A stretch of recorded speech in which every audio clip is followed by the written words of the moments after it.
Hello everyone, आपका investment knowledge में स्वागत है। इन्वेस्टमेंट नॉलेज की मल्टीबैगर सीरीज में हम आज एक और शेयर के बारे में बात करेंगे और उस शेयर का नाम है Halsil agrotech limited. Okay, Halsil agrotech limited के बारे में अगर हम बात करें तो ये शेयर अभी करंटली जो ट्रेड कर रहा है सिर्फ 63 पैसे पर ट्रेड कर रहा है। ओके, और इसकी जो मार्केट कैप है 58.8 करोड़ है। और इसका जो हाई है ऑल टाइम हाई वो 14 रुपये 70 पैसे के आसपास। और इसका जो ऑल टाइम तो नहीं, 52 वीक लो है जो वो 48 पैसे के आसपास है। ओके, इस स्टॉक का प्राइस टू अर्न रेशो 3.67 और बुक वैल्यू 1.23 है। इस शेयर की बुक वैल्यू 1 रुपये 23 पैसे के आसपास है, जबकि ये ट्रेड कर रहा है सिर्फ 63 पैसे पर। मतलब ऑलमोस्ट अपने 50% पर ही ट्रेड कर रहा है बुक वैल्यू के। ओके, इसका आर ओ सी 17% से ऊपर है, आर ओ ई 16% से ऊपर है और इसकी फेस वैल्यू 1 रुपये है। ठीक है, अगर इस शेयर की थोड़ा डिटेल में बात करें तो ये शेयर ये कंपनी हलसिल एग्रोटेक लिमिटेड 1972 में इनकॉर्पोरेट हुई थी। ओके, उसके बाद ये स्टार्टिंग में जो इसको जाना जाता था, इसका नाम था वो मिर्ची टेक्नोलॉजीज करके थी। और इसका जो बिजनेस था preparing, manufacturing, processing, marketing, trading, import export, improving selling, dealing in agriculture, food products like spices, oil seeds, grains, vegetables, herbs etcetera था। ठीक है, on 3rd September 2024, HAL approved subdivision of its equity shares in the proportion of 1 to 10. Okay, increase in share capital in financial year 24, company increased its authorized share capital from rupees 51 crore to rupees 75 crore. Okay, on October 19th 2024, HAL Halsel Agrotech Limited approved raising rupees 49.50 crore through right issue. And on 24th September 2024, company approved conversion of 4 crore warrants into 4 crore equity shares aggregating to रुपये 33 crore. और अगर इसका revenue देखेंगे तो revenue sale of goods from sale of goods 99% and interest income is 1%।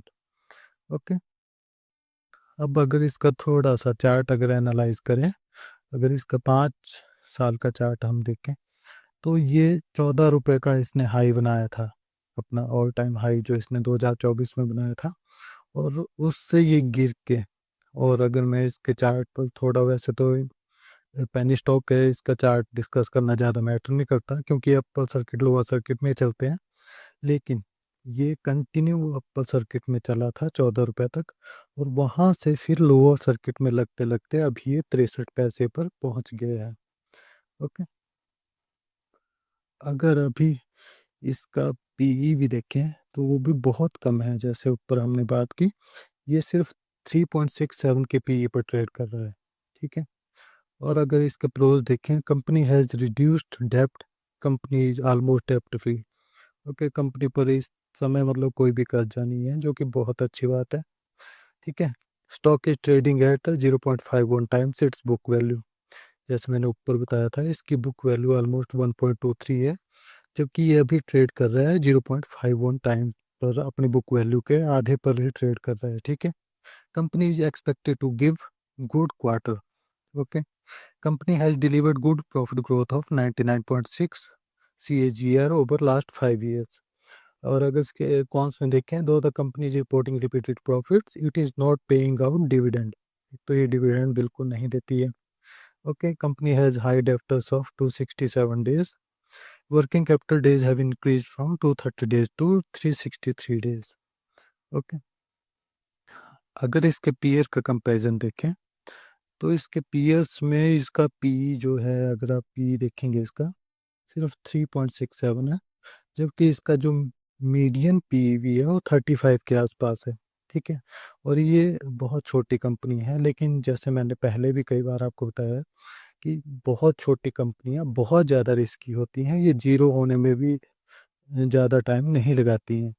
ठीक है, तो इसलिए इनमें हमेशा बहुत सोच समझ कर और बहुत ज़्यादा खुद रिसर्च करके ही इन्वेस्टमेंट करना होता है। ठीक है, अगर इसके हम आगे बात करें, इसका क्वार्टरली प्रॉफिट वेरिएशन जो है वो 625% है।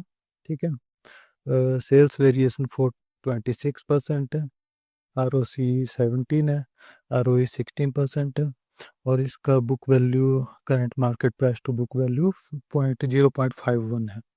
ठीक है, डेप्ट टू इक्विटी जीरो है, मतलब इस पर डेप्ट कोई नहीं है, प्रमोटर होल्डिंग जीरो है। और इसमें जो मेन बात आपको इसमें ध्यान रखनी है, बाकी तो इसमें काफ़ी अच्छी चीज़ें हैं, लेकिन जो एक बहुत बड़ा नेगेटिव पॉइंट है वो ये है कि इसमें प्रमोटर होल्डिंग जीरो है। ठीक है, और ये बहुत बड़ी बात है, इसको हमेशा अपने ध्यान में रखें। ठीक है, अगर इसके नेक्स्ट बात करें क्वार्टरली रिजल्ट्स की, तो इस क्वार्टर का रिजल्ट, सितंबर क्वार्टर का रिजल्ट तो इसमें अभी आना है, लेकिन उससे पहले जैसे जून 2022 से अगर बात करें, तो इसकी सेल्स कम कंटिन्यू ग्रो हुई है, 1, 3, 2, 3, 3, 11, 24, 25, 2 एंड 59। जो इस क्वार्टर में इसकी जो सेल्स थी पिछले क्वार्टर में जून में, वो बहुत अच्छी थी। और अगर इस क्वार्टर में इसकी सेल्स बहुत अच्छी आती है, तब इसमें अपर सर्किट लगने, मतलब ऑलमोस्ट 90% पॉसिबिलिटी है कि वो इसमें अपर सर्किट लगने शुरू हो जाएंगे। और इसके अगर नेट प्रॉफिट्स की भी बात करें, तो वो भी कंटिन्यू ग्रो कर रहा है। जैसे सितंबर 2024 में 4.80 थे, 5 हो गए, और ये पिछले क्वार्टर मार्च क्वार्टर में इसके प्रॉफिट्स बहुत कम हो गए थे, नेगेटिव में चले गए थे। लेकिन इस क्वार्टर जून क्वार्टर में इन्होंने रिकवरी करके 6.53, जो अब तक के हाईएस्ट थे, वो इन्होंने अपने प्रॉफिट्स दिखाए हैं। ठीक है, अगर हम नेक्स्ट इसकी बात करें, प्रॉफिट एंड लॉस, इसके प्रॉफिट एंड लॉस थे वो कंटिन्यू ग्रो कर रहे थे 2023 के बाद। 2023 के एनुअल जो प्रॉफिट थे इसके 4 करोड़ थे, उसके बाद सेल्स थे जो 4 करोड़ थे, फिर 13 हुए, फिर 64 हुए, और इसमें ट्रेलिंग 12 मंथ में 112 करोड़ के आसपास के इनकी सेल्स चल रहे हैं। और इनके प्रॉफिट जो चल रहे हैं ट्रेलिंग 12 मंथ के, और 16 करोड़ के आसपास चल रहे हैं। ठीक है, नेक्स्ट अगर बात करें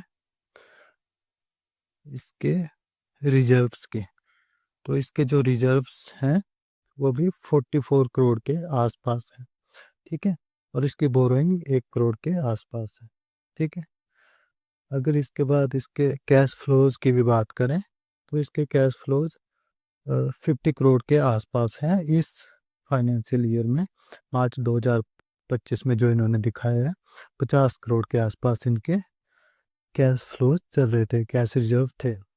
ओके, अगर इसके बाद इनके शेयर होल्डिंग की बात करें, जो कि इसमें एक मेजर कौन है, तो वो ये है कि इन्होंने जून 2023 में 70% होल्डिंग थी, जो सितंबर होते होते 5% रहेगी, और सितंबर के बाद दिसंबर में जीरो होगी। दिसंबर 2023 के बाद इनकी शेयर होल्डिंग प्रमोटर्स की जीरो हो गई है, और पूरा के पूरा 100% शेयर जो है वो सिर्फ पब्लिक के पास है। ठीक है, तो इसका मतलब है कि ये काफ़ी ज़्यादा रिस्की हो जाता है जब प्रमोटर्स अपना कोई भी होल्डिंग प्रमोटर्स के पास नहीं होती है।